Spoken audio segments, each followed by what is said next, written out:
अहो ऐका ना, घरातला सगळा किराणा पण संपलाय. गहू तांदूळ काहीच नाही, राशन पण कत्ताही नाही. तर आपल्याला यावेळेस खूप पैसे लागतील. तुमचा पगार झाला असेल तर चला आपण किराणा भरून आणू. पगार झाला का? पण मागच्या महिन्यातल्या खूप उधारी बाकी होत्या. पूर्ण पगार संपून गेला का यावेळेस? माझ्याकडे 1 रुपया पण बाकी नाही राहिला. मी काय म्हणते मग, गावाकडे एक कॉल करून बघा ना, ते तरी मदत करते ना आपली.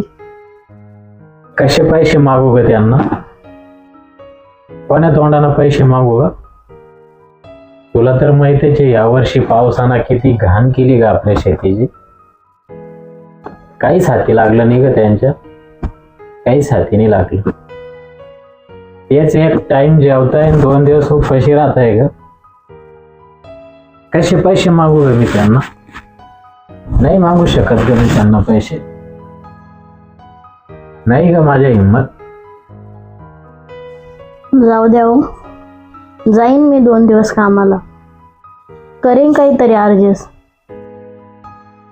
देव नाही का असंच असतो, राजकारण्याचं पोट भरतो आणि शेतकऱ्याला मर मारायला लावतो.